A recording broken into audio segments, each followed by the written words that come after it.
చాలామంది blouse cut చేసేటప్పుడు back part అంతా బాగానే కుదురుతుంది, హ్యాండ్స్ కూడా బాగానే కుదురుతాయి, కానీ ఫ్రంట్ పార్ట్ అనేది అస్సలు కుదరదండి. సో చాలా అంటే చాలా కష్టం అన్నమాట. సో ఈ ఫ్రంట్ పార్ట్లో మెయిన్ మనం చూసుకున్నట్లయితే నెక్. ఈ నెక్ అనేది ఒక్కొక్కసారి మనం స్టిచ్ చేసుకునేటప్పుడు పెద్దగా అయిపోవడం, లేదా చిన్న నెక్ అయిపోవడం. చిన్న నెక్ అయిపోయింది అనుకోండి, కస్టమర్ వేసుకునేటప్పుడు ఆ నెక్ చుట్టూ కూడా టైట్గా ఉంటుంది. అదే పెద్ద నెక్ అయిపోతే షోల్డర్స్ అనేవి డ్రాప్ అయిపోతూ ఉంటాయి, జారిపోతూ ఉంటాయి. బట్ అలాంటప్పుడు మనం ఏంటి అంటే కటింగ్లోనే ఆ మిస్టేక్ అనేది ఉంటుంది.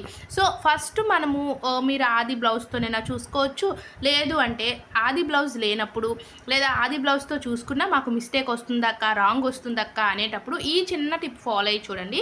ఫస్ట్ మీరు కట్ చేస్తున్న బ్లౌజు చిన్నదా పెద్దదా, సో చిన్న సైజా పెద్ద సైజు అనేది మీరు ఫస్ట్ తెలుసుకొని, పెద్ద సైజు బ్లౌజ్ అనుకోండి అంటే 31, 32 అలా ఉంది అంటే 6.5 ఇంచులు లేదా 7 ఇంచులు నెక్ పెట్టుకుంటే సరిపోతుంది. అదే చిన్న సైజు అనుకోండి 6 లేదా 6.5 ఇంచులు పెట్టుకుంటే మీకు కరెక్ట్గా కుదురుతుంది.